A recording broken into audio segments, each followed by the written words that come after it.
Hello friends, हम लोग class 9 के एनसीईआरटी का चैप्टर नंबर 1 ऑलरेडी फिनिश कर चुके हैं, जो कि था मैटर इन आवर सराउंडिंग।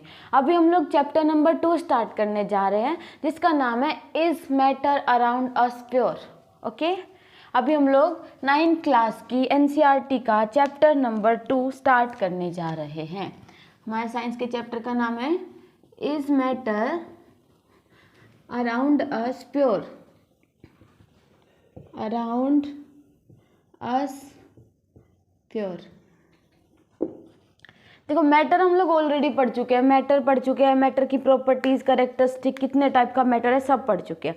अभी हम मैटर की प्योरनेस के बारे में पढ़ने जा रहे हैं कि हमारे आसपास जो मैटर है क्या वो प्योर है। देखिए, मैटर में मैंने आप लोगों को हर चीज़ जो आपके सराउंडिंग में दिख रही है, जिसका कोई मास है, कोई यूनिट ऑफ, कोई वॉल्यूम वो ऑक्यूपाई कर रही है, तो वो मैटर है। ऑलरेडी चैप्टर फिनिश कर चुके हैं। देखिए, प्योर सब्सटेंस क्या होता है? प्योर सब्सटेंस वो सब्सटेंस होता है जो एक सिंगल टाइप ऑफ पार्टिकल से मिलके बनाता है, जिनका काइंड ऑफ पार्टिकल, मतलब it is made up of single kind of particle, और थ्रू आउट उसकी केमिकल प्रॉपर्टी सेम होती है। जैसे एग्जाम्पल की बात करें तो प्योर सब्सटेंस में हम बात कर सकते हैं, ऑक्सीजन की बात कर सकते हैं, ऑक्सीजन O2, राइट। हम बात कर सकते हैं वाटर की, बात कर सकते हैं H2O। हम बात कर सकते हैं इसके अंदर आयरन की बात कर सकते हैं, लोहा, आयरन की बात कर सकते हैं एज एन ऑब्जेक्ट। तो ये सभी मैटर है और ये सभी प्योर सब्सटेंस है। ओके, ये सभी प्योर सब्सटेंस है। बाद में पढ़ेंगे, बाद की टर्म में हल्का से एक्सप्लेन करते हैं। एलिमेंट और कंपाउंड, इसका डेफिनेशन, एग्जाम्पल, कॉन्सेप्ट सब बाद में पढ़ेंगे, जस्ट एग्जाम्पल पढ़ रहे हैं। एलिमेंट की अगर मैं बात करूं, प्योर सब्सटेंस एग्जाम्पल्स क्या क्या हो सकते हैं। लाइक एलिमेंट में बात करें तो O2 हो गया, P4 हो गया, S8 हो गया, H2 हो गया, ये सब ठीक है। आयरन हो गया, Fe आयरन हो गया, एल्यूमिनियम हो गया, ये सब। ओके, कंपाउंड में अगर मैं बात करें तो कोई भी कंपाउंड, जैसे कि H2O, H2SO4, HCl, anything, NaOH, right. O2 की अगर मैं बात करती हूँ, तो सिंगल टाइप ऑफ पार्टिकल से मिलके बना होगा, सिंगल काइंड ऑफ पार्टिकल से मिलके बना होगा, और इसका जो केमिकल नेचर होगा, केमिकल प्रॉपर्टी होगी, वो भी थ्रू आउट सेम ही होगी, राइट। H2O की बात करती हूँ, ये दो टाइप के एलिमेंट से मिलके बना गया, एक तो हाइड्रोजन मिक्स हो गया, एक ऑक्सीजन मिक्स हो गया। एक प्रॉपर प्रोपोर्शन में मिक्स हुआ है कि कितना हाइड्रोजन और कितना ऑक्सीजन, इनका जो प्रोपोर्शन होगा वो इनका फिक्स होगा हर बार। ये नहीं है जो मेरे हाथ में पानी है उसका केमिकल नेचर अलग होगा, जो किसी मतलब आपके घर में टैप में पानी आता है उसका केमिकल नेचर अलग होगा। अगर पानी की बात करें, कहीं का भी पानी ले लो, उस पानी के अंदर हर जगह 2 हाइड्रोजन और 1 ऑक्सीजन का ही मिक्सचर होगा। H2SO4 का जो फॉर्मूला होगा, जो आपस में मिक्स हुए होंगे 2 हाइड्रोजन और सल्फेट आयन, तो इनका जो आपस में मिक्सिंग का जो फॉर्मूला है ना, वो फिक्स होगा, डेफिनेट होगा। ओके, जस्ट एग्जाम्पल के लिए बात करें तो प्योर में क्या क्या आ सकता है। ऑक्सीजन है, उसका केमिकल प्रॉपर्टी हर जगह सेम है कि बर्निंग में काम आ रही है। एग्जाम्पल में देखो, बर्निंग में काम आ रही है, ब्रीदिंग में काम आ रही है। ऐसा नहीं ऑक्सीजन जो यहाँ मिल रही है ये O2 की फॉर्म में मिल रही है, ये दूसरी ऑक्सीजन है। ऑक्सीजन जो वर्ल्ड के किसी और कॉर्नर में मिल रही है वो दूसरी ऑक्सीजन है, ऐसा नहीं होगा, ठीक है। तो क्या मैटर हमारे आसपास प्योर है, इसकी बात करेंगे। ये सब एलिमेंट, कंपाउंड, डेफिनेशन, कॉन्सेप्ट हम लोग आगे पढ़ने वाले। यहाँ तो जस्ट मैं मैटर आप लोगों को एग्जाम्पल देने के लिए ये सब लिखना था, इसलिए एग्जाम्पल देने के लिए मैंने जस्ट इन सब टर्म्स का यूज किया है।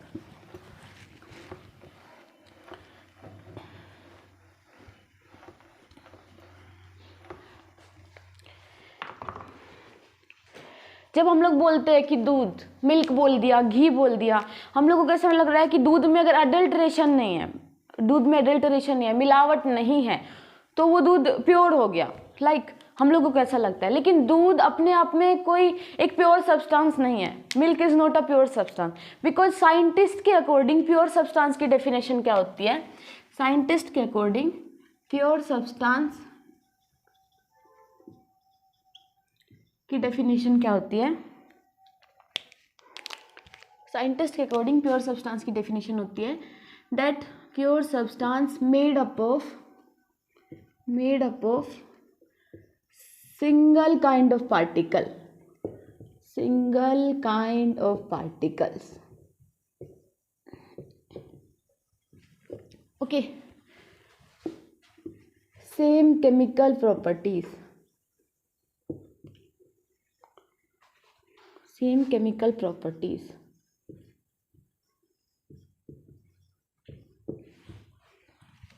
ओके। देखिए pure substance single kind of particle से मिलके बने होते हैं।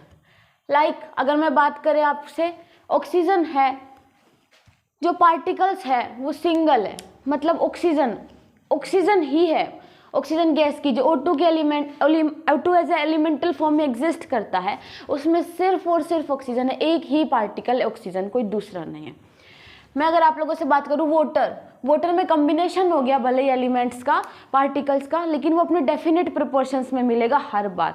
सेम काइंड ऑफ पार्टिकल, कहीं का भी पानी ले लो, लेकिन उनमें जो पार्टिकल्स होंगे, पानी का पार्टिकल यहाँ देख लो या पानी का पार्टिकल वहाँ कहीं और का देख लो, तो जो उनका जो प्रोपोर्शन होगा मिक्सिंग का, 2 हाइड्रोजन और 1 ऑक्सीजन हर जगह सेम ही होगा, ठीक है। उनका जो केमिकल प्रॉपर्टीज़ होगी, उनके अंदर जो केमिकल प्रॉपर्टीज़ होगी थ्रू आउट सेम ही पाई जाएगी। वाटर की केमिकल प्रॉपर्टीज़ देख लो, ऑक्सीजन देख लो, ऑक्सीजन कहीं की भी हो, बर्निंग कंबशन में यूज़ हो रही है, ऑक्सीजन कहीं की भी हो, रेस्पिरेशन, इनहेलिंग, इन सभी प्रोसेसेस में यूज़ हो रही है। ओके, देखिए साइंटिस्ट के अकॉर्डिंग प्योर सब्सटेंस की डेफिनेशन है, तो उनके अकॉर्डिंग जो भी दूध हो गया, मिल्क हो गया, घी हो गया, ये सब प्योर सब्सटेंस नहीं है, ये कहीं ना कहीं मिक्सचर हो जाता है। और प्योर सब्सटेंस का एग्जांपल अगर मैं देखूं तो मैं आप लोगों को क्या बोल सकती हूँ, लाइक सोल्ट हो गया, शुगर हो गया, जो नमक है NaCl, जो आप लोगों की शुगर हो गई, ओके, जो आप शुगर आप मिल्क में किसी भी सब्सटेंस में यूज़ करते हो उसको मिठास देने के लिए, स्वीटनेस को बढ़ाने के लिए। सोल्ट का केमिकल प्रॉपर्टी हर जगह सेम ही है। सोल्ट जो होता है वो कहीं ना कहीं थोड़ा उसमें सोल्टी नेचर प्रोवाइड करता है, नमकीन सा बनाता है। जो शुगर है, कहीं की भी शुगर, वो मिठास ही देगी उसके अंदर, ठीक है। इसका सेम काइंड ऑफ पार्टिकल से बने। NaCl, यहाँ का सोल्ट भी ऐसा ही है, कहीं का भी सोल्ट हो पूरे वर्ल्ड में, NaCl जो टेबल सोल्ट है, NaCl हमारे इंडिया का समुद्र से निकाला गया हो चाहे किसी और कंट्री के समुद्र में, हर किसी में NaCl ही होगा, ठीक है। लाइक शुगर का भी यही है, शुगर केन, ओके, जो शुगर केन से एक्सट्रैक्ट हो। तो प्योर सब्सटेंस हल्का सा समझ में आया आप लोगों को। और मिल्क हो गया, घी हो गया, ये सब प्योर सब्सटेंस नहीं है, एक टाइप से मिक्सचर है। तो नेक्स्ट टर्म आई मिक्सचर। अब हम लोग मिक्सचर के बारे में पढ़ना स्टार्ट करेंगे।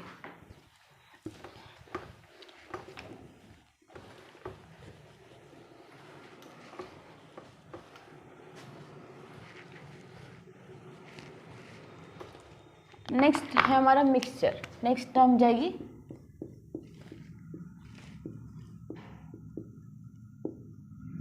मिक्सचर। नेक्स्ट टर्म की हम लोग बात करेंगे मिक्सचर। सी, मिश्रण, मिक्सचर होता क्या है?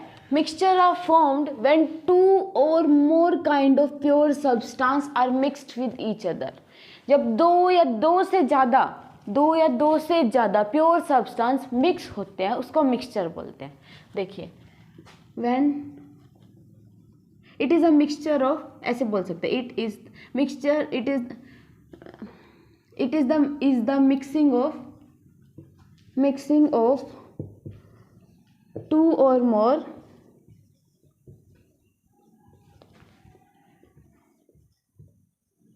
pure substances, 2 or more element or compound, that is pure substances। Okay, like मैंने बोला 2 या 2 से ज़्यादा प्योर सब्सटेंस का मिक्सचर। तो एक मैं मान लेती हूँ सोल्ट, एक मैं मान लेती हूँ पानी। सोल्ट अपने आप में प्योर है, टेबल सोल्ट, NaCl की बात करें, सारी इम्प्योरिटीज हटाने के बाद जो घर में नमक यूज़ कर रहे हैं, राइट। और पानी का हर जगह डेफिनेट प्रोपोर्शन है, उसे सेम डेफिनेट प्रोपोर्शन, उसे सेम रेशियो में पाया जाएगा। ओके, तो सोल्ट एक प्योर सब्सटेंस हो गया, पानी दूसरा प्योर सब्सटेंस हो गया, आपस में मिक्स कर दो, पानी के अंदर नमक घोल दो, तो इसको क्या बोलेंगे? Mixture. It is the mixing of two or more pure substances. समझ में आया? First example.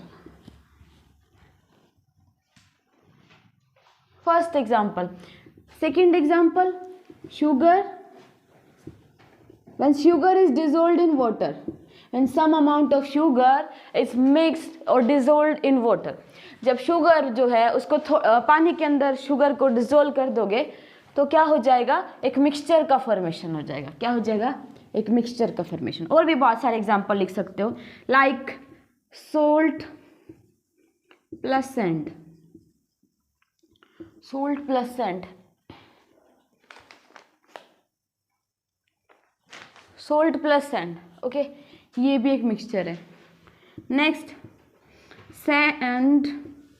Sand plus water, ये सभी मिक्सचर है. It is the just the mixing of two or more pure substances. Okay, mixture, आपको mixture का definition, mixture के कुछ एग्जांपल समझ में आए? यहाँ तक का क्लियर है? देखिए, नेक्स्ट हेडिंग आती है type of mixtures. Next heading आती है टाइप ऑफ मिक्सचर्स.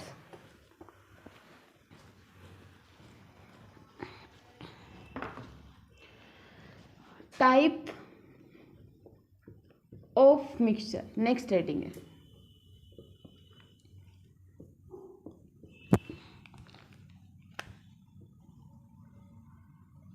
मिक्सचर. देखिए, अब अगर हम बात करें मिक्सचर कितने प्रकार का होता है, तो मिक्सचर दो टाइप का होता है मेनली. अगर डिवाइड करें तो, ब्रॉड कैटेगरी में डिवाइड करें तो, होमोजीनियस और हेट्रोजीनियस.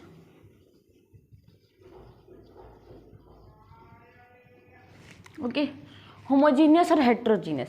सी, होमोजीनियस और हेट्रोजीनियस, पहले इसका क्लासिफिकेशन ही कंप्लीट कर लेते हैं. अब बात करें तो हेट्रोजीनियस भी दो टाइप का होता है. हेट्रोजीनियस दो टाइप का होता है. फर्स्ट मैं बात करूँ तो सस्पेंशन, दूसरा कोलोइडल. ओके, अगर मैं होमोजीनियस की बात करूँ तो इसमें आएगा सॉल्यूशंस. इसमें आएगा सॉल्यूशंस. अब हम लोग ये सारे टर्म पढ़ेंगे, हमें मिक्सचर समझ में आ गया. मिक्सचर इतने सारे टाइप का होगा. मेन ब्रॉड कैटेगरी होमोजीनियस और हेट्रोजीनियस है, और उसको नेक्स्ट उसके स्टेप पे जाके भी उसको क्लासीफाई किया गया है. सी, अब इन टर्म्स का मतलब जानने की कोशिश करेंगे एक एक करके. स्टार्ट करते हैं होमोजीनियस से. पहले होमोजीनियस का एक ब्रॉड ऊपर से मतलब जान लेते हैं. होमो का मतलब होता है सेम, और यूनिफॉर्म. इसमें क्या होता है? कंपोजिशन यूनिफॉर्म है, यूनिफॉर्म कंपोजिशन. और यहाँ पे क्या होता है? कंपोजिशन हेट्रो, मतलब डिफरेंट कंपोजिशन है. जो कंपोजिशन है थ्रू आउट द सॉल्यूशन वो यूनिफॉर्म नहीं है, नॉन यूनिफॉर्म है. इसमें क्या है? Uniform composition. इसमें क्या है? Non uniform composition. एग्जाम्पल की बात करें, पानी नमक में अच्छे से पानी में नमक अच्छे से घुल जाता है. पानी में नमक को जब डिजोल्व करते हैं तो कंप्लीट डिजोल्यूशन हो जाता है, अच्छे से घुल जाता है, वो घुलनशील है. अगर पानी में मैं चीनी को घोलती हूँ तो वो भी अच्छे से घुल जाती है, कंप्लीटली डिजोल्व हो जाता है, अच्छे से घुल जाता है, अच्छे से मिक्स हो जाता है. तो ये जो दोनों मिक्सचर्स हो गए, ये किसका एग्जाम्पल हो गए? होमोजीनियस का. किसका एग्जाम्पल हो गए? होमोजीनियस का. ओके, देखो, आपने कभी सैंड में सोल्ट को घुलते हुए देखा है? मिट्टी में नमक कैसे घुल सकता है? प्योर सब्सटेंसेस आपस में हमने मिक्स कर दिए. Mixture just is a mixing of two substance. कि कितना कंपोजिशन डाल रहे हो नहीं मतलब. जैसे वाटर में डेफिनेट है कि 2 हाइड्रोजन और 1 ऑक्सीजन आपस में मिक्स होंगे. कहीं का पानी ले लो, आपस में मिक्स होंगे, इसलिए वाटर प्योर सब्सटेंस है, राइट? ओके, सोल्ट भी प्योर सब्सटेंस है. ओके, लेकिन सोल्ट में सैंड को कैसे मिक्स करोगे? देखो, एक तो पहली बात है मिक्स कर देना होता है. यहाँ ये नहीं है बेटा कि ये नहीं होगा कि 1 लीटर पानी लिया और उसके अंदर 2 ग्राम बोल दो या 20 ग्राम बोल दो, आपने सोल्ट डिजोल्व कर दिया. कि एक फिक्स कंपोजिशन है कि ऐसे ही होना चाहिए. मिक्सचर में कोई फिक्स कंपोजिशन होता है, just is a mixing of 2 और मोर प्योर सब्सटेंसेस. इसको आप 1 लीटर में भी कर सकते हो, इसको बढ़ा के 5 लीटर कर दो. ये नहीं इसको 5 करा, इसी प्रोपोर्शन में इसको भी 5 से मल्टीप्लाई करे 100 ग्राम कर दो. नहीं, 5 लीटर में 40 ही ग्राम कर दो, कोई दिक्कत नहीं है. ठीक है, मिक्स करना है, मिक्स करना है, कोई मतलब नहीं आप कैसे मिक्स कर रहे हो उसको, ठीक है।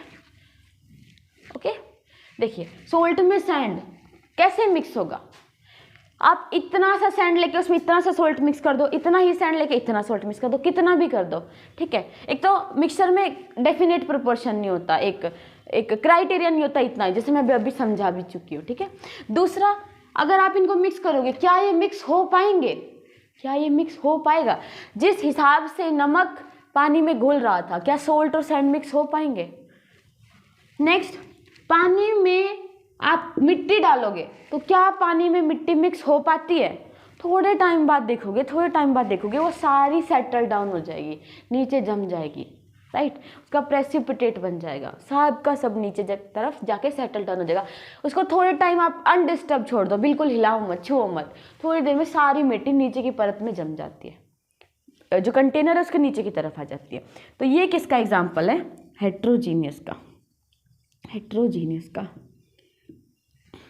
यहाँ पे देखो फर्क कितना है, यूनिफॉर्म कंपोजिशन जो होमोजीनियस का बोला है उसका मतलब क्या है, पानी और नमक को एक बार अगर अच्छे से घोल दे रहे हो, पानी और नमक को अगर एक बार अच्छे से घोल दे रहे हो तो आप ऊपर से निकाल लो, बीच में से कहीं से निकाल लो, या एकदम बीकर के कंटेनर के बॉटम से निकाल लो, कंपोजिशन यूनिफॉर्म पाएगा, सेम ऐसा ही पाएगा, कोई डिफरेंस नहीं आएगा। ओके, शुगर और वाटर का देख लो, कोई डिफरेंस नहीं आएगा, ठीक है। सैंड और वाटर अगर आपस में डिजोल्व हो रहे हैं और उसमें से आप ऊपर से निकालोगे, थोड़ी देर में सेटल डाउन हो जाएगा, ऊपर से निकालोगे तो एकदम क्लियर पानी मिलेगा, क्लियर पानी मिलेगा, क्योंकि नीचे मिट्टी जम गई। बीच में से निकालोगे तो आपको थोड़ी थोड़ी सैंड मिलेगी, बीच में से नीचे की हल्की सी परत से निकालोगे थोड़ी थोड़ी सैंड मिलेगी, क्यों? क्योंकि नीचे जमने के बाद भी कुछ तो है जो हल्का हल्का ही सही ऊपर रह जाता है, राइट। और नीचे से निकालोगे तो सिर्फ ही सैंड मिलेगी, पानी ना के बराबर मिलेगा, मिट्टी जो गीली हो चुकी होगी। तो यूनिफॉर्म नहीं है, नॉन यूनिफॉर्म कंपोजिशन है थ्रू आउट द सॉल्यूशन, पूरे सॉल्यूशन में से कहीं से भी निकालने में यूनिफॉर्म मिले तो होमोजीनियस, ना मिले तो हेट्रोजीनियस। समझ में आया? तो आपको होमोजीनियस और हेट्रोजीनियस समझ में आ गया। मेन कैटेगरी होमोजीनियस और हेट्रोजीनियस हल्का सा हम अच्छे से डिस्क्राइब कर चुके हैं। स्टार्ट करें अभी हम सॉल्यूशन से, स्टार्ट करेंगे होमोजीनियस से, और होमोजीनियस जितना पढ़ना था वो पढ़ चुके हैं। अब होमोजीनियस की एक ही कैटेगरी है, सबसे मेन कैटेगरी जो है सॉल्यूशन, उसके बारे में आगे पढ़ेंगे, ठीक है? ठीक है,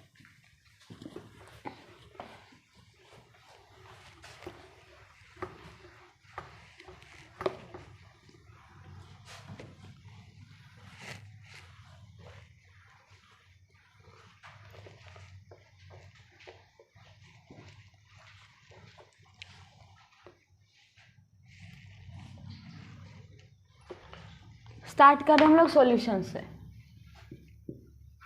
सॉल्यूशंस, डेफिनेशंस कैसे बनाएंगे, इसका परिभाषा कैसे देंगे, इसको कैसे डिफाइन करेंगे, ऑलरेडी पढ़ चुके हैं। Solution is a homogeneous mixture, homogeneous mixture of two or more substances, pure substances, या तो वो एलिमेंट हो सकता है कंपाउंड। प्योर को मैंने हल्का सा डिफाइन किया था ना, एलिमेंट और कंपाउंड की फॉर्म में। एलिमेंट में मैंने आपको ऑक्सीजन, आयरन और एल्यूमिनियम, फॉस्फोरस, सल्फर ये सब बताया था, और कंपाउंड में मैंने एग्जांपल दिया था वाटर, HCl, H2SO4 ये सब, ठीक है। देखिए होमोजीनियस मिक्सचर क्यों वर्ड यूज किया, इसको अच्छे से अभी जस्ट आप लोगों को अच्छे से एक्सप्लेन कर चुकी हूँ। और टू और मोर सब्सटेंसेस, ये मैं आपको मिक्सचर की डेफिनेशन में एक्सप्लेन कर चुकी हूँ कि टू और मोर सब्सटेंसेस को आपस में मिक्स करना ही मिक्सचर कहलाता है। तो सॉल्यूशन भी एक मिक्सचर है, लेकिन कौन सा वाला मिक्सचर है? होमोजीनियस मिक्सचर है। ये डेफिनेशन क्लियर हो गई होगी। सॉल्यूशन का एग्जाम्पल अभी अभी बता चुकी हूँ। कौन कौन सा बताया? सॉल्यूशन के एग्जाम्पल में मैंने आपको बताया, पानी में नमक घोल रहे हो, पानी में चीनी घोल रहे हो, अभी जो लास्ट में एक्सप्लेन किया। देखिए अब दो या दो से ज़्यादा सब्सटेंसेस, किसी भी टू सब्सटेंस का आपस में मिक्सिंग है, तो इससे एक टर्म निकल के आती है, तो ये क्या है? सॉल्यूशन। तो सॉल्यूशन क्या हो जाएगा? ए सब्सटेंस और बी सब्सटेंस का homogeneous mixing, right? Okay, two या टू से ज़्यादा भी हो सकता है, हम टू लेके चल रहे हैं, ठीक है। तो इसमें क्या हो गया, इसमें क्या हो गया, मैंने एग्जांपल लिया यहाँ पे लिया था सॉल्ट लिया था और यहाँ पे लिया था वाटर, आपस में घुल रहे हैं। मेनली आप लोगों ने देखा होगा कि इतने सारे पानी में इतना नमक डालते हैं, ना कि इतने से पानी में इतना सारा नमक डालते हैं, राइट। नॉर्मली हम घर पे भी जब चीनी पानी में घोलते हैं, नमक पानी में घोलते हैं, तब आपने देखा होगा कि एक सब्सटेंस का अमाउंट ज़्यादा रहता है और दूसरे वाले सब्सटेंस का अमाउंट उसके प्रोपोर्शन में कम रहता है। तो वाटर का यहाँ पे अगर मैं अमाउंट ज़्यादा ले रही हूँ तो वाटर को मैं एज अ सोलवेंट डिस्क्राइब करूँगी, वाटर को मैं एज अ सोलवेंट डिस्क्राइब करूँगी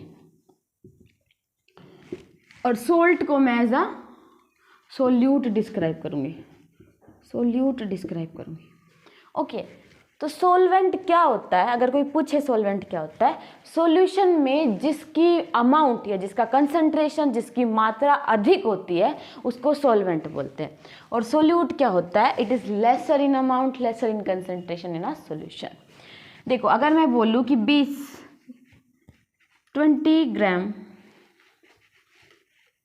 ग्राम सॉल्ट 1 लीटर में मिक्स हो रहा है, तो यहाँ पे पानी 1 लीटर है और सॉल्ट जस्ट 20 ग्राम है, तो ये क्या हो गया सोलवेंट और ये क्या हो गया सोल्यूट। आपको सोल्यूट, सोलवेंट और सॉल्यूशन तीनों वर्ड समझ में आएंगे। सॉल्यूशन क्या है, सोल्यूट और सॉल्वेंट का आपस में मिक्सचर। जब सोल्यूट सोलवेंट में डिसोल्व कर दिया जाता है तो उसको क्या बोलते हैं, सॉल्यूशन। यहाँ तक का समझ में आया, आगे चले। देखिए अब हम कुछ और एग्जांपल्स पढ़ेंगे।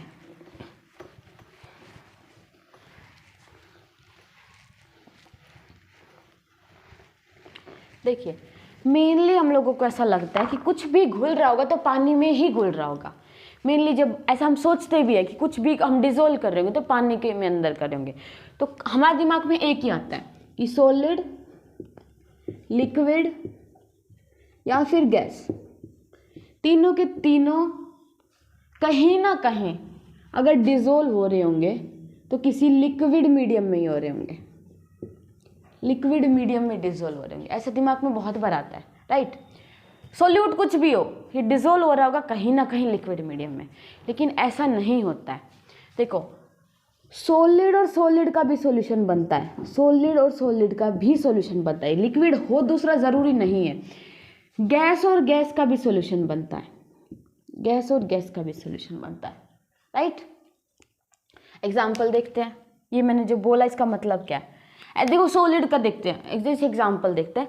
देखो सॉलिड किसी लिक्विड में घुल रहा होगा, नमक किसी पानी में घुल रहा होगा, चीनी को पानी में घोल रहे, ये दिमाग में आता है ना। देखो दोनों ही सॉलिड सॉलिड हो, क्या इसका सॉल्यूशन बनता है, हाँ बनता है। एक होमोजीनियस मिक्सचर बनता है सॉलिड सॉलिड का, हाँ बनता है। एग्जाम्पल में लेंगे अलॉयज, एग्जाम्पल में लेंगे अलॉयज। अलॉयज क्या होते हैं, when two metals, alloy is the mixture of two or more metals, when two metals are mixed with each other, जब दो मेटल्स जो धातु आपस में मिक्स हो रही है, ठीक है, उसको अलॉय बोलते हैं। जैसे मैं बात करूँ आप लोगों से, ब्रास किसका है, कॉपर का और जिंक का। जब कॉपर और जिंक, कॉपर एक मेटल है, कॉपर एक मेटल है, जिंक एक मेटल है, आपस में एक दूसरे के साथ मिक्स होते हैं, होमोजीनियस मिक्सचर है, आपस में एक दूसरे के साथ मिक्स होते हैं तो ब्रास का फॉर्मेशन करते हैं, एक एलॉय का फॉर्मेशन करते हैं। एलॉय को मिक्सचर क्यों कहा गया, एलॉय को मिक्सचर क्यों कहा गया, प्योर क्यों नहीं कहा गया? तो इसका आंसर कोई पूछे तो इस प्रकार इसका आंसर देंगे आप लोग कि एलॉय ब्रास बन गया, ठीक है, ब्रास का फॉर्मेशन हो गया कॉपर प्लस जिंक से, लेकिन फिर भी वो कॉपर का और जिंक का जो प्रॉपर्टी है, कॉपर का और जिंक का जो प्रॉपर्टी है वो उसके अंदर एग्जिस्ट करता है। ऐसा नहीं है, देखो लाइक मैं अगर बोलूँ ऐसा नहीं कि किसी थर्ड कंपाउंड का अगर फॉर्मेशन हो गया तो इन दोनों की प्रॉपर्टी आपस में कहीं लुप्त हो गई, कहीं डिसअपियर हो गई, अब जो नया कंपाउंड बना उसकी कोई डिफरेंट ही प्रॉपर्टी होगी।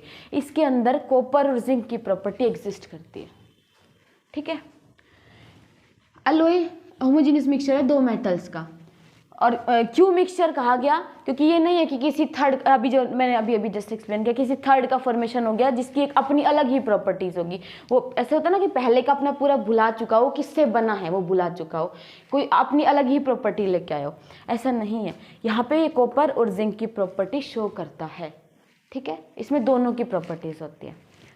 और अगर मैं बात करें मिक्सचर की, अगर हम लोग बात करें तो जो मिक्सचर होते हैं वो गैस और गैस का भी मिक्सचर होते हैं।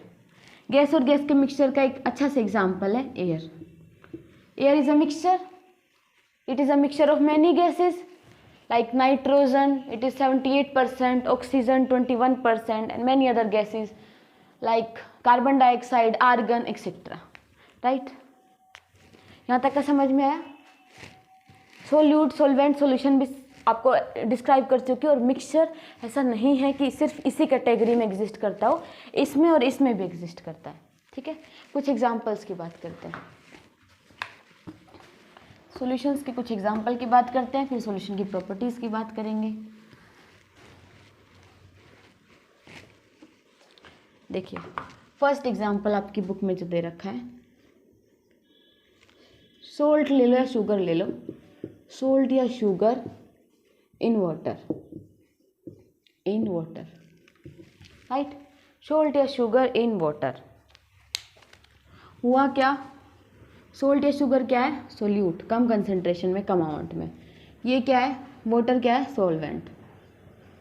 पहली चीज़ ये पता होना चाहिए। दूसरी चीज़ ये पता होना चाहिए सॉलिड है, चीनी हो चाहे नमक हो, सॉलिड है। और जो वाटर है वो क्या है, लिक्विड है। वाटर है जो वो क्या है, लिक्विड है। First example. दूसरा अगर मैं बात करती हूँ तो बात करूँगी tincture of iodine. Tincture of iodine antiseptic की तरह यूज़ होता है, ठीक है, एक मेडिसिन की तरह यूज़ होता है कहीं ना कहीं, औषधि टाइप, औषधि। इसमें किस किस का मिक्सचर है, इसमें ये भी एक सॉल्यूशंस के एग्जांपल दे रही हूँ बेटा, जो आपकी बुक में लिखे एग्जांपल्स ऑफ सॉल्यूशंस। बहुत सारे दे चुकी हूँ, लेकिन जो बुक में एक होता है ना, एक प्रॉपरली डिफाइन कर रखा है 3-4 एग्जांपल, बहुत सारे दे चुके सॉल्यूशन के एग्जांपल, जो दिए वो भी लिख के आओगे तो सही है, ठीक है। टिंक्चर ऑफ आयोडीन में क्या क्या होता है, आयोडीन मिक्स होता है किसमें, आयोडीन मिक्स होता है अल्कोहल में। आयोडीन मिक्स हुआ किसमें, अल्कोहल में। अब नेक्स्ट जानने की बात क्या है कि आयोडीन क्या है, सोल्यूट है। अल्कोहल क्या है, सॉल्वेंट। अल्कोहल हो गया, इथेनॉल हो गया। मोर कंसंट्रेशन, लेस कंसंट्रेशन। सॉलिड और सॉल्वेंट को डिफाइन कर चुके हैं ना already.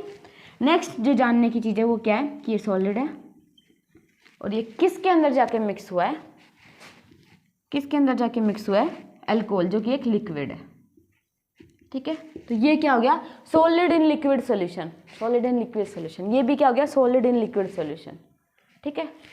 Solid in liquid, solid in gas, इन सभी एग्जांपल जब भी दिया ना, गैस एंड गैस जिसमें एयर का दिया, सॉलिड एंड सॉलिड जिसमें एलओए का दिया।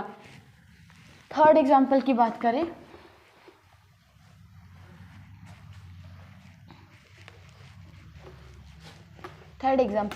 करें, तो उसमें बात हुआ है एरेटेड और सोडा ड्रिंक्स वगैरह की बात हुआ है।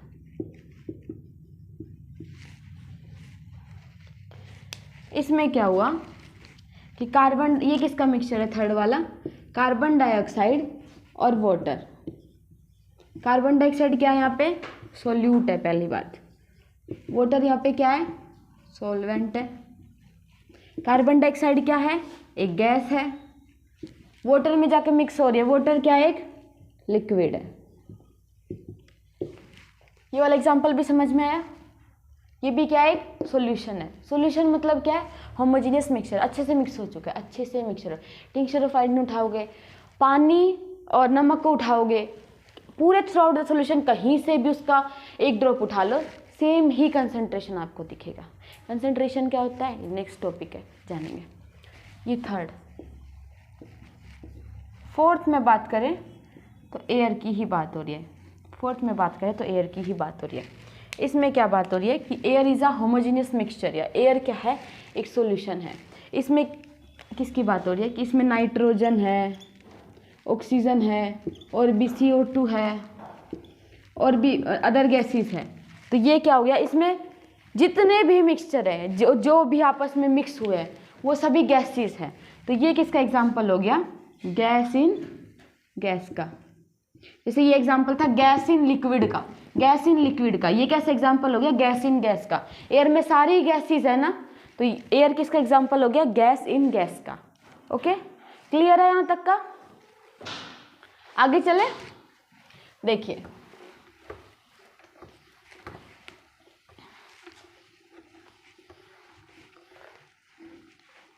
आपने देखा भी होगा ना, जब आप कोल्ड ड्रिंक को खोलते हो, कोल्ड ड्रिंक को अगर आप लोग खोलते हो, बहुत थोड़ा सा हिला के खोल देते हो, तो होता क्या है, खोलते ही बहुत सारा झाग, खोलते ही बहुत सारा झाग, और कोल्ड ड्रिंक का भी थोड़ा बहुत अमाउंट बाहर निकलता है, कभी कभी कपड़ों पे भी गिर जाता है। पार्टीज में ऐसा बहुत होता है, उसको ऐसे हिला के खोलते हैं।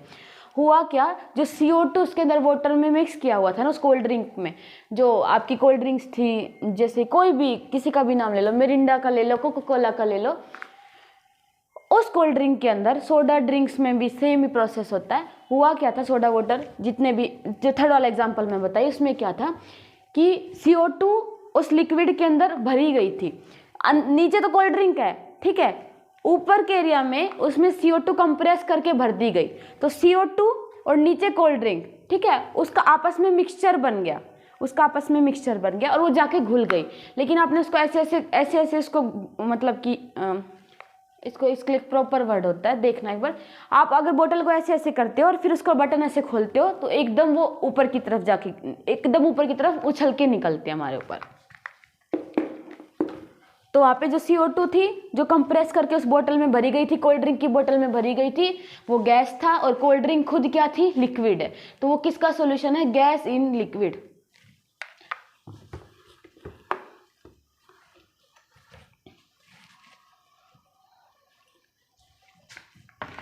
यहाँ तक का सब क्लियर है? अभी हम लोग प्रॉपर्टीज ऑफ सॉल्यूशन पढ़ेंगे। प्रॉपर्टीज ऑफ सॉल्यूशन, सॉल्यूशन पढ़ चुके हैं, डेफिनेशन पढ़ चुके हैं, उसके सारे एग्जाम्पल पढ़ चुके हैं, उससे रिलेटेड जितने भी टर्म्स हैं, सोल्यूट क्या होता है, सोलवेंट क्या होता है, सॉल्यूशन क्या होता है, तीनों टर्म्स अच्छे से क्लियर कर चुके हैं। और सिर्फ ऐसा नहीं है कि लिक्विड ही सॉल्यूशंस बनते हो, gas in gas, gas in liquid, solid in solid, ऐसे भी बहुत सारे सॉल्यूशंस एग्जिस्ट करते हैं, उनके बारे में हम थोड़ा पढ़ चुके हैं।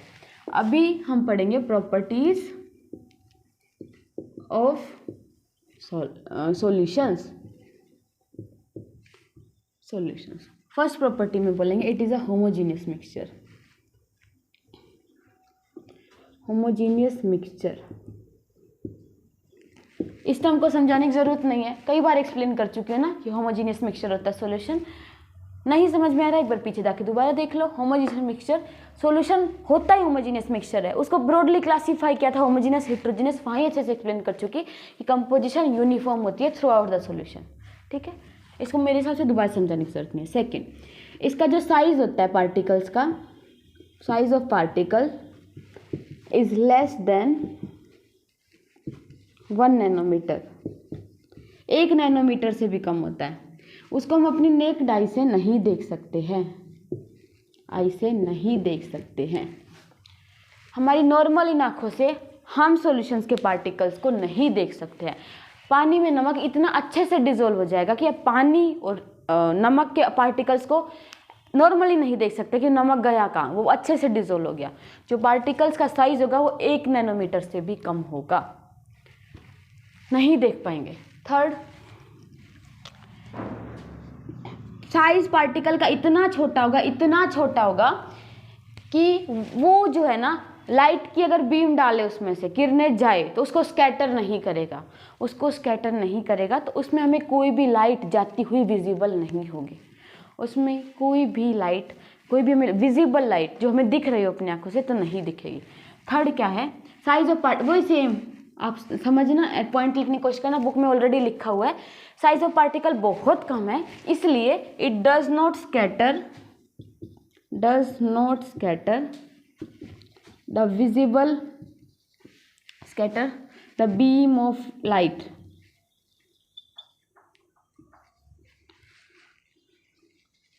और बिकॉज सॉरी क्यों नहीं करेगा स्कैटरिंग, क्यों नहीं करेगा? क्योंकि साइज बहुत छोटा है।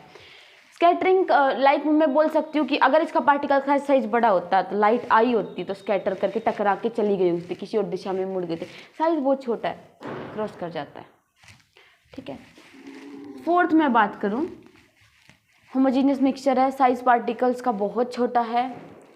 It does not scatter the beam of light, visible light show नहीं करेगा। और फोर्थ अगर मैं बात करूँ सॉल्यूशंस के बारे में, देन it has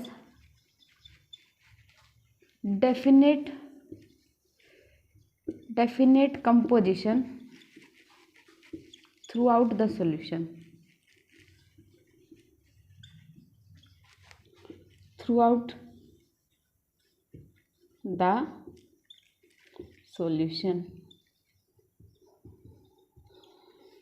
ओके। अभी बताया था नमक और पानी को घोल लेंगे तो कहीं से भी, पूरे सॉल्यूशन में से कहीं से भी उठा ले, कंपोजिशन जो उनका कंपोजिशन होगा वो पूरे सॉल्यूशन में हर एक प्लेस पे, किसी भी पॉइंट पे, अब एक बीकर में जिसमें नमक और पानी आपस में घुला है, तो किसी भी पॉइंट से अगर सॉल्यूशन का कोई भी पार्ट उठाएंगे तो कंसंट्रेशन पूरे सॉल्यूशन में डेफिनेट होगी, एक जैसी होगी, यूनिफॉर्म होगी। ठीक है, आपको सॉल्यूशंस की चारों प्रॉपर्टी समझ में आएगी। होमोजीनियस है, पार्टिकल्स का साइज बहुत छोटा है, अच्छे से डिजोल्व हो गई, इसलिए बीम ऑफ लाइट को वो स्कैटर नहीं करेगा, क्योंकि पार्टिकल बहुत छोटे हैं तो स्कैटरिंग नहीं कर पाएंगे, इसलिए आपको कोई विजिबल लाइट शो नहीं होगी उसमें से। ठीक है, और लास्ट डेफिनेट कंपोजिशन है थ्रू आउट द सॉल्यूशन। हमारा सॉल्यूशन का टॉपिक यहीं फिनिश होता है। आई होप आप सब लोगों को समझ में आया हो। नेक्स्ट टॉपिक है कंसंट्रेशन की बात करेंगे हम लोग। नेक्स्ट टॉपिक है, हम लोग कंसंट्रेशन की बात करने वाले हैं।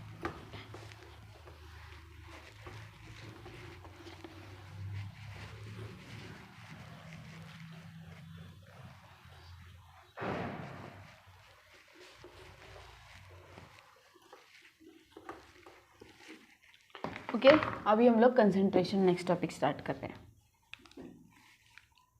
ऑफ सॉल्यूशन की जो मैं बात कर रही हूँ, उससे पहले फिजिकल प्रॉपर्टी ऑफ जो प्रॉपर्टी है सॉल्यूशन की, उसका एक पॉइंट और छूट गया, वो मिस हो गया, उसको कंप्लीट कर लो। फोर्थ तक हो चुका है, फिफ्थ एक पॉइंट कि इसको फिल्ट्रेशन के प्रोसेस से, फिल्ट्रेशन जो कि एक फिजिकल मीन है, जैसे चाय को छानते हो ना छन्नी से, तो फिल्ट्रेशन हो गया, उसको फिल्टर किया जा रहा है। पानी को आरओ में फिल्टर करते हैं, वहाँ पे भी एक छलनी होती है। तो इस फिजिकल मीन से, ये एक फिजिकल मीन है, फिजिकल एक साधन है। ठीक है, फिल्ट्रेशन के प्रोसेस से सॉल्यूशंस जो होते हैं ना, उनको फिल्टर नहीं किया जा सकता, उनके पार्टिकल्स को सेपरेट नहीं किया जा सकता है। वो इतना यूनिफॉर्मली उनका कंपोजिशन होता है, उतना यूनिफॉर्मली डिसॉल्व्ड होता है। अगर उसको अनडिस्टर्ब भी छोड़ दोगे ना, अगर आप उसको अनडिस्टर्ब भी छोड़ दोगे तो भी वो सेटल डाउन नहीं होगा। अगर आप उसको अनडिस्टर्ब भी छोड़ दोगे ना तो भी वो सेटल डाउन नहीं होगा। ऐसा नहीं है कि पानी और सैंड को आप पानी में सैंड को डिसॉल्व करके अनडिस्टर्ब छोड़ दोगे तो सेटल डाउन हो जाएगी, नीचे मिट्टी जाके जम जाती है। ऐसा नहीं होता है, सॉल्यूशंस कंप्लीटली डिसॉल्व होते हैं, फिल्ट्रेशन से नहीं उनको सेपरेट किया जा सकता उनके पार्टिकल्स को। ये स्टेबल होते हैं, अपने आप में स्टेबल होते हैं, ऐसा नहीं कि अनडिस्टर्ब छोड़ दिया तो सेटल डाउन हो जाएगी। ठीक है, सारी प्रॉपर्टी फिनिश हो चुकी है। Next concentration of solute. Concentration की अगर इस टर्म की अगर मैं बात करती हूँ, कंसंट्रेशन ऑफ सॉल्यूशन, इसकी मैं बात करती हूँ, तो इस टॉपिक को समझने के लिए हम लोगों को 3 टर्म समझनी होगी। इस टॉपिक को समझने के लिए हमें पहले 3 टर्म समझनी होगी। पहले डाइल्यूशन या डाइल्यूट, दूसरा कंसंट्रेटेड और सैचुरेटेड, कंसंट्रेटेड और सैचुरेटेड, और तीसरा सुपर सैचुरेटेड। थर्ड बात करें हम आपसे तो होगा सुपर सैचुरेटेड, तीसरा होगा सुपर सैचुरेटेड। डाइल्यूट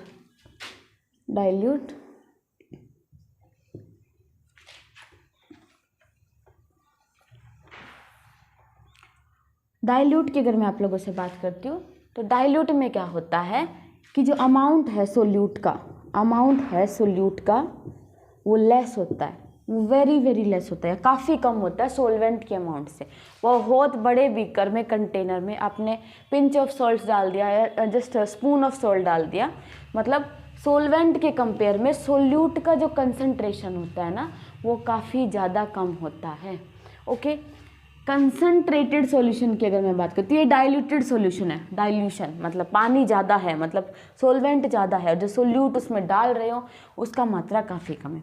अगर मैं कंसंट्रेशन की बात करती हूँ, कंसंट्रेटेड सोल्यूट की बात करती हूँ, कंसंट्रेटेड सोल्यूट की अगर मैं आप लोगों से बात करती हूँ तो कंसंट्रेटेड सोल्यूट का मतलब होता है, सॉल्यूशंस का मतलब होता है, कंसंट्रेटेड सॉल्यूशंस का मतलब होता है कि यहाँ पे अमाउंट ऑफ सोल्यूट काफ़ी ज़्यादा, अमाउंट ऑफ सोल्यूट मतलब एक डाइल्यूट के हिसाब से अगर बात करें, इससे कंपेयर करके बात करें तो काफ़ी ज़्यादा एक राइट प्रोपोर्शन में डिसॉल्व है। ऐसा नहीं है कि ऐसा नहीं है कि इतने बड़े बीकर में, कंटेनर में पिंच ऑफ सॉल्ट है, स्पून ऑफ सॉल्ट है, स्पून ऑफ शुगर, इसमें शुगर का अमाउंट काफ़ी ज़्यादा, मान चलो यहाँ 5 ग्राम शुगर ऐड हुई है, एग्जाम्पल बोल रहे हैं 5 ग्राम शुगर ऐड हुई है 1 लीटर पानी में, तो ऐसे एग्जाम्पल मान सकते हैं। यहाँ इसके कंपेरिजन में काफ़ी ज़्यादा, लाइक 20 ग्राम शुगर ऐड होगी 1 लीटर पानी में, 20 ग्राम शुगर ऐड होगी 1 लीटर पानी में, तो यहाँ पे बहुत कम है। कंसंट्रेटेड सॉल्यूशन की अगर मैं बात करती हूँ तो कंसंट्रेटेड सॉल्यूशन में सोल्यूट का अमाउंट ज़्यादा है। थर्ड, कंसंट्रेटेड सैचुरेटेड कब बन जाता है? कंसंट्रेटेड जो सॉल्यूशन है वो सैचुरेटेड सॉल्यूशन तब बन जाता है जब सॉल्यूशन में उस टेम्परेचर पे, जिस टेम्परेचर पे आपने अभी तक डिसोल्व किया है, उसी टेम्परेचर पे सारा का सारा सोल्यूट डिसोल्व कर दो जितना उस सोलवेंट में डिसोल्व हो सकता है, मतलब इससे ज़्यादा सोल्यूट उसमें डिसोल्व हो भी नहीं सकता, इससे ज़्यादा उसमें सोल्यूट डिसोल्व हो नहीं सकता। तो यहाँ पे जो सॉल्वेंट होता है वो टू मच होता है, यहाँ पे लेस होता है, यहाँ पे राइट प्रोपोर्शन में होता है, ठीक ठाक होता है, राइट प्रोपोर्शन में होता है। ओके, यहाँ टू मच होता है, मतलब 1 लीटर में उस टेम्परेचर पे अगर 30 ग्राम सोल्ट डल सकता है तो 30 डाल चुके हो। उसकी जितनी कैपेबिलिटी है, सॉल्यूशन की जितनी कैपेबिलिटी अपने में उस सोल्ट को डिसॉल्व करने की, वो सारा सोल्ट आप उसमें डाल चुके हो। No more solute can be added in the solution at that temperature, उस टेम्परेचर पे। ओके, तीनों थोड़ा थोड़ा समझ में आया। इसमें तो आपने थोड़ा सा डाल दिया, बहुत कम, इसमें आपने ठीक ठाक डाल दिया, कंसंट्रेटेड है, मतलब डाइल्यूट के अगर अमाउंट में बात करें तो यहाँ पे सोल्यूट का अमाउंट काफ़ी ज़्यादा है, काफ़ी ज़्यादा, यहाँ बहुत ज़्यादा है, जितना मैक्सिमम ऐड हो सकता है उस टेम्परेचर पे उतना ज़्यादा है। थर्ड टाइप, जो थर्ड है, इसको कंसंट्रेटेड को कई बार सैचुरेटेड बोल देते, लेकिन स्लाइटली डिफरेंस है, यहाँ पे भी बहुत ज़्यादा है, लगभग जैसे बात करें कि यहाँ तक कि 30 से ज़्यादा नहीं हो सकता, सैचुरेटेड हो गया अगर 30, क्योंकि 31 जा नहीं सकता, 30 से कम जितना भी रहेगा वो लगभग कंसंट्रेटेड रहेगा, इसी के आसपास। मतलब सोल्यूट का जो प्रोपोर्शन है, सोल्यूट है 20 डाल दिए, 25 डाल दिए, जितने भी डाल दिए, सोल्यूट जो है उस सॉल्यूशन के अंदर काफ़ी अच्छा खासा है, उस सॉल्वेंट के अंदर काफ़ी अच्छा खासा है, ठीक है। सुपर सैचुरेटेड, ये टर्म प्रॉपरली यूज़ नहीं हो रखी, लेकिन इसको स्टेटमेंट के तौर पे आपकी एनसीईआरटी में यूज़ कर रखा है कि अगर उसको गर्म कर दे सॉल्यूशन को, फिर अगर उसको ठंडा कर दे तो उसकी सोल्यूबिलिटी, यहाँ सोल्यूबिलिटी इसकी 30 ही है। सोल्यूबिलिटी क्या है कि कितना सोल्यूट उस सॉल्वेंट में डाल पा रहे हो आप उस टेम्परेचर पे, उस डेफिनेट टेम्परेचर पे। मैं बात करूँ अगर सुपर सैचुरेटेड की आप लोगों से बात करती हूँ तो इसमें एनसीईआरटी ने क्या बोल रखा है, अगर उसको गर्म कर दे और उसको फिर ठंडा कर दे तो क्या उसकी सोल्यूबिलिटी पे कोई असर पड़ेगा, क्या उसमें और एक्स्ट्रा अमाउंट ऑफ सोल्यूट आप ऐड कर सकते हो या नहीं, ये क्वेश्चन है। तो यहाँ टेम्परेचर मान के चलो, एग्जाम्पल मान लो तो 30 डिग्री है, मान के चलो एग्जाम्पल, रूम टेम्परेचर या कोई भी नॉर्मल टेम्परेचर 30 डिग्री मान के चलो, कोई एक इमेजिन करो, कोई एक एक्स टेम्परेचर मान लो, ठीक है, या 30 मान लो, चलो ठीक है। आपने इसको गर्म किया, और आप उसको 40 तक लेके गए, 50 तक लेके गए, किसी मतलब इससे बढ़ा के लेके गए, मतलब टेम्परेचर चेंज कर रहे हो, उसको फिर ठंडा कर रहे हो। कहने का क्या चाह रही हूँ, यहाँ पे मैं हर बार एक वर्ड यूज़ करी, एट दैट टेम्परेचर, जिस टेम्परेचर पे अभी तक डिसॉल्व करते आते। अभी आपने इसको गर्म किया, जब आपने इसको गर्म किया तो अभी उसमें जो सोल्यूट जो होता है ना, और ऐड करने की क्षमता है, मतलब गरम करने के बाद अभी उसमें 1 लीटर पानी में 30 से ज़्यादा सोल्यूट ऐड हो जाएगा। कितना हो जाएगा? 32, 35 डिपेंड्स, ठीक है। सुपर सैचुरेटेड क्या होता है? टेम्परेचर देने के बाद उसकी सोल्यूबिलिटी में आया चेंज, क्योंकि टेम्परेचर को आप चेंज कर रहे हो, तो गर्म करने के बाद आप उसमें थोड़ा और सोल्यूट भी अगर ऐड कर रहे हो तो वो सोल्यूट भी उसमें ऐड हो जाएगा। तो सुपर सैचुरेटेड है कि अगर टेम्परेचर चेंज करोगे क्या एक्स्ट्रा सोल्यूट आप उसमें ऐड कर सकते हो? तो हाँ, स्लाइट अमाउंट ऑफ सोल्यूट और ऐड कर सकते हैं। टेम्परेचर बढ़ाने की जगह वो और ज़्यादा घुलनशील हो गया, और जो सोलवेंट है, सोल्यूशन है, और ज़्यादा डिजोल्वेबल हो गया। उसमें कहीं ना कहीं एक थोड़ा सा अगर एक्स्ट्रा भी डालोगे ना तो वो भी अपने आप को उसमें घोल लेगा। उस हीट में, उस टेम्परेचर बढ़ने के बाद वो अपने आप में उस सोल्यूट को समाहित कर लेगा। तो आपको ये चारों के चारों टर्म्स एटलीस्ट समझ में आए होंगे, ठीक है। मेनली एनसीईआरटी में इन्हीं 2 टर्म की बात कर रखी है, 2, और थोड़ा सा इन दोनों में बहुत ज़्यादा डिफरेंस तो दे नहीं रखा है, इन दोनों को और में यूज़ कर रखा है, लेकिन थोड़ा सा होता है बता दिया। और इसको, इस पूरे को स्टेटमेंट के तौर पे पूछ रखा है या बता रखा है कि क्या टेम्परेचर चेंज होने से सोल्यूबिलिटी चेंज होगी। तो हाँ, मैक्सिमम सोल्यूबिलिटी अभी तक की 30 ग्राम थी। टेम्परेचर बढ़ा रहे हो अगर सोल्यूशन का तो वो और थोड़ा डिजोल्वेबल हो जाएगा। स्लाइट अमाउंट ऑफ सोल्यूट उसमें और भी डिजोल्व कर सकते हो। ओके, यहाँ तक का क्लियर हो गया आप सब लोगों को? नेक्स्ट देखो, अभी हम लोग कंसंट्रेशन की एक प्रॉपर डेफिनेशन की बात करेंगे।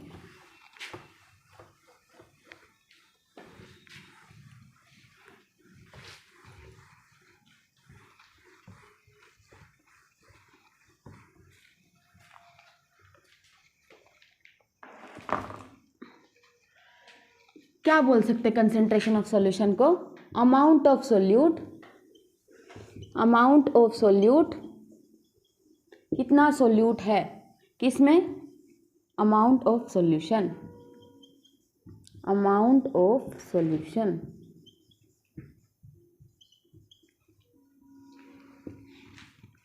Amount of solute upon amount of solution.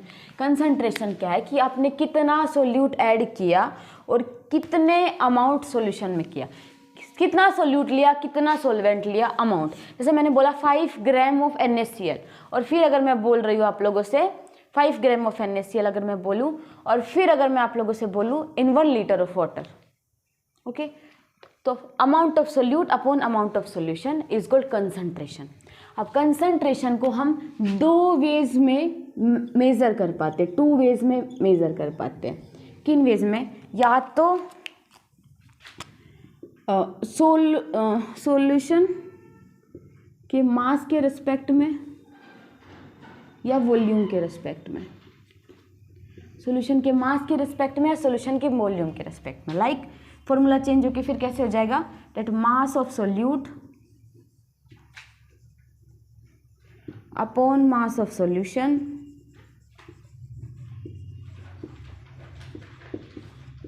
ये क्या बात करें? मास परसेंट। मास के रिस्पेक्ट में अगर हमें कंसंट्रेशन की बात करनी हो, मास के रिस्पेक्ट में अगर हम कंसंट्रेशन किसी सॉल्यूशन का बात कर रहे हो तो कैसा होगा? Mass of solute upon mass of solution into mass percent निकाल रहे तो 100। और अगर मैं वॉल्यूम के रिस्पेक्ट में कंसंट्रेशन शो कर रही हूँ तो किस टाइप से करूँगी? Mass of solute upon mass of solution, sorry volume of solution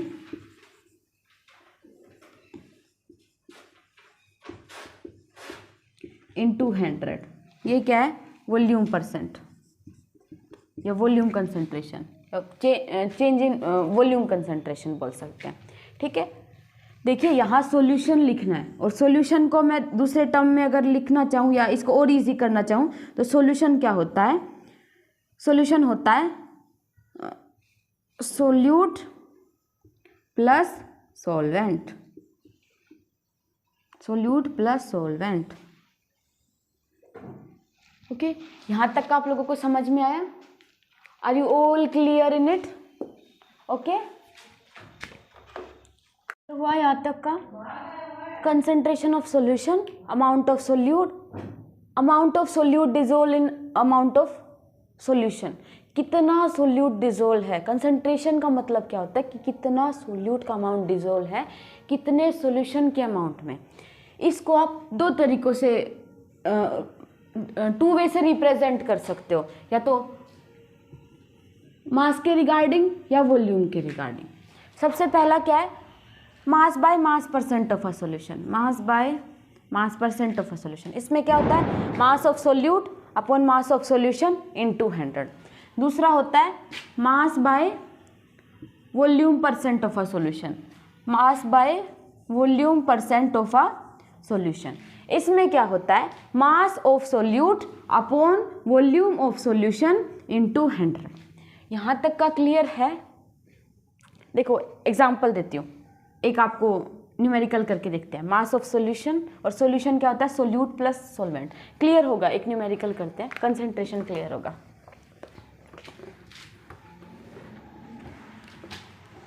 आपके एनसीईआरटी वाला न्यूमेरिकल करते हैं।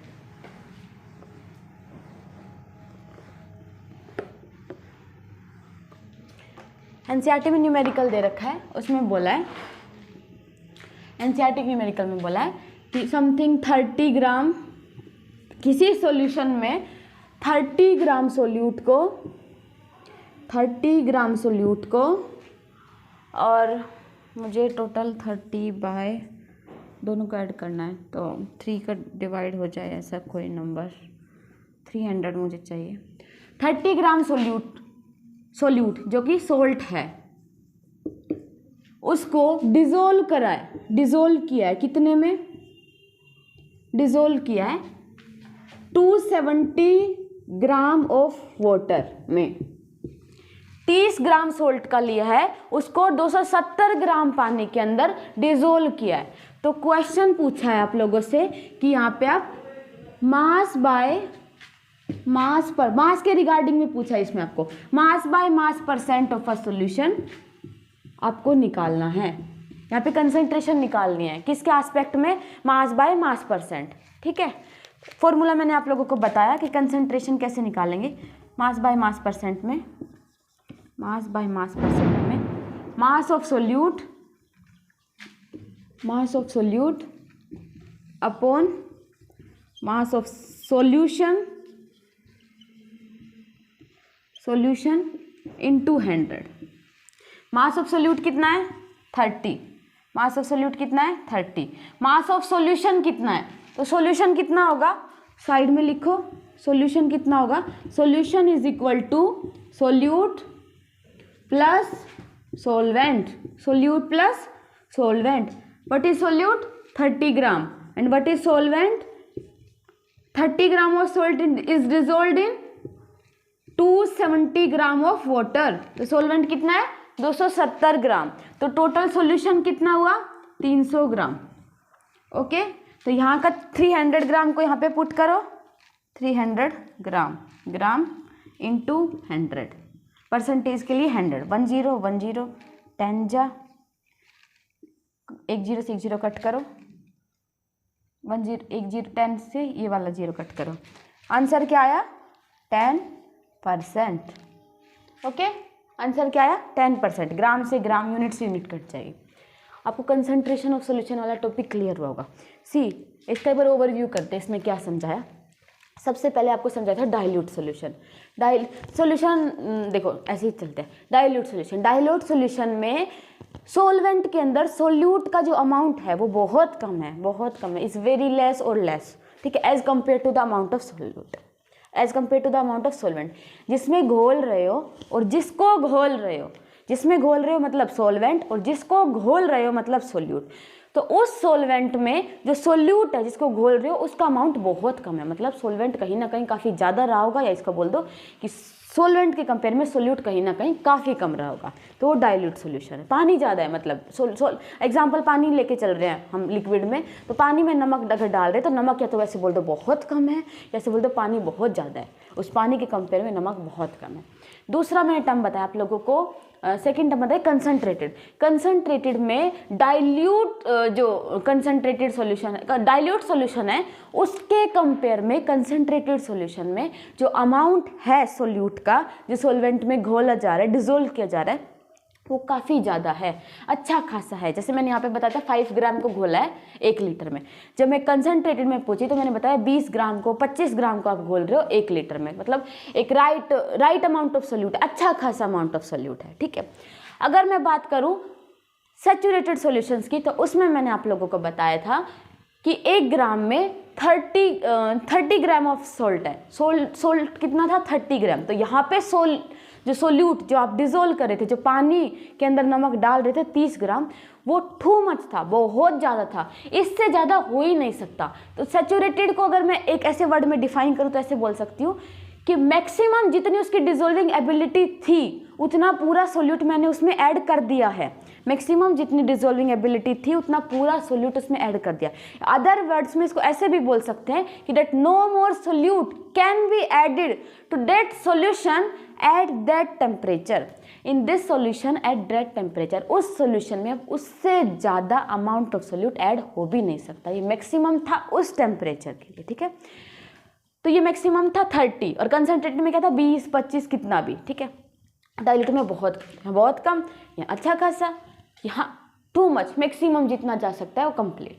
सोल्यूबिलिटी क्या है कि अमाउंट ऑफ सोल्यूट कितना डिजोल्व हुआ किसी भी सैचुरेटेड सॉल्यूशन। जो 30 ग्राम मैंने बताया था ना कितना हो गया, वो तो सोल्यूट था। ये जो सैचुरेटेड सॉल्यूशन जो बना 30 ग्राम सोल्यूट मैक्सिमम था। तो मैंने सोल्यूबिलिटी को कैसे डिफाइन किया कि अमाउंट ऑफ सोल्यूट जो डिजोल्व हुआ है किसी भी सैचुरेटेड सॉल्यूशन में वो उस सॉल्यूशन की सोल्यूबिलिटी है, ठीक है, समझ में आया। सैचुरेटेड सॉल्यूशन से कम अगर सोल्यूट डिजोल्व हो रहा है, 30 मैक्सिमम था, 30 से कम जितना भी सोल्यूट डिजोल्व हो रहा है वो सभी अनसैचुरेटेड है, उनमें अभी कमी है, वो अभी पूरा सैचुरेट नहीं हुआ है। सैचुरेट ऐसे बोलते हैं हम पढ़ लिए, आज का हमारा दिमाग सैचुरेट हो चुका है, इससे ज़्यादा दिमाग में घुस नहीं रहा है, इससे ज़्यादा दिमाग में जा नहीं रहा है। लेकिन जब तक वो कंडीशन है, चाहे आपके पास 30 क्वेश्चन का मान के चलो पोटेंशियल है कि 30 क्वेश्चन याद कर रहे हो, तो आप चाहे 5 करो चाहे 29 करो, अभी भी कमी है ना, अभी भी उसमें और डिजोल्व हो सकता है ना, तो अभी तक वो अनसैचुरेटेड है। तो सैचुरेटेड से कम कोई भी लिमिट सब अनसैचुरेटेड में आएगी। ओके, यहाँ तक समझ में आया। अब एक क्वेश्चन पूछा था कि क्या सॉल्यूशन को गर्म करे, अगर हम उसको टेम्परेचर दे, टेम्परेचर को राइज करें, सॉल्यूशन को गर्म करते हैं तो क्या उसकी सोल्यूबिलिटी चेंज होगी? क्या सैचुरेटेड सॉल्यूशन में जितना 30 ग्राम सोल्यूट था उससे भी ज़्यादा सोल्यूट आप उसमें ऐड कर सकते हो? तो इसका आंसर क्या था? हाँ, जब टेम्परेचर गर्म करेंगे तो जो सॉल्यूशन है और ज़्यादा घुलनशील बन जाएगा और डिजोल्व कर सकता है, उसमें क्षमता आ जाएगी कि उसमें और सॉल्यूशन वो डिजोल्व कर सकता और सोल्यूट डिजोल्व कर सकता है। तो 30 बढ़ के कहीं 32, 33, 31, 35 कुछ भी जा सकता है। डिफरेंट टेम्परेचर पे डिफरेंट सब्सटेंस की अलग अलग सोल्यूबिलिटी होती है। 30 पे क्या पता इसकी सोल्यूबिलिटी, कोई भी एक टेम्परेचर ले लो, मान के चलो 50 डिग्री सेल्सियस पे उसकी सोल्यूबिलिटी इतनी थी कि वो 30 ग्राम ही अपने अंदर डिजोल्व कर सकता है। लेकिन अगर आप उसका टेम्परेचर बढ़ा के 70 कर देते हो तो उसकी सोल्यूबिलिटी वेरी कर जाएगी, उसमें डिफरेंस आ जाएगा। क्यों? क्योंकि अलग अलग टेम्परेचर पे अलग अलग सब्सटेंस का जो सोल्यूबिलिटी होता है, अपने अंदर जो घुलन करने की क्षमता होता है, वो अलग अलग होता है। ओके, यहाँ तक का क्लियर हो गया। लास्ट टर्म हमने देखा कंसंट्रेशन ऑफ सॉल्यूशन को प्रॉपरली कैसे डिफाइन करेंगे, वो तो टर्मिनोलॉजी थी सारी क्लियर होनी चाहिए। Concentration of a solution is the concentration of a solution को कैसे डिफाइन करेंगे? Is the amount of solute dissolve in the amount of solution, कि कितना अमाउंट ऑफ सोल्यूट है जो प्रेजेंट है उस अमाउंट ऑफ सॉल्यूशन में। उस सॉल्यूशन में आपने कितना सोल्यूट, उस सॉल्वेंट में या उस सॉल्यूशन में आपने कितना सोल्यूट ऐड कर रखा है या ऐड किया है, वो उसका कंसंट्रेशन हो गया, वो उसका कंसंट्रेशन हो गया। कंसंट्रेशन को आप दो क्राइटेरिया पे, दो बिहाफ पे रिप्रेजेंट कर सकते हो। या तो सॉल्वेंट का मास लोगे या सॉल्यूशन का मास लोगे या सॉल्यूशन का वॉल्यूम लोगे। तो इसके दो क्राइटेरिया हो गया, दो कैटेगरी में इसको आप रिप्रेजेंट कर सकते हो कंसंट्रेशन को, कि मास बाय मास परसेंट या मास बाय वॉल्यूम परसेंट। या तो आप सॉल्यूशन का मास लोगे या आप सॉल्यूशन का वॉल्यूम लोगे। सी होगा क्या? मास बाय मास परसेंट का फॉर्मूला होता है कि कितना सोल्यूट ऐड है कितने सॉल्यूशन में, मास का जो क्राइटेरिया अगर फिक्स कर ले, मास के बिहाफ पे उसको रिप्रेजेंट करेंगे। देखो 30 ग्राम सोल्यूट ऐड हुआ है कितने ग्राम सॉल्यूशन में, तो सॉल्यूशन हमने अलग से निकाला, उसमें सोल्यूट कितना है, सॉल्वेंट कितना, उसको टोटल करके, तो यहाँ दोनों का मास लिखा हुआ है, ठीक है।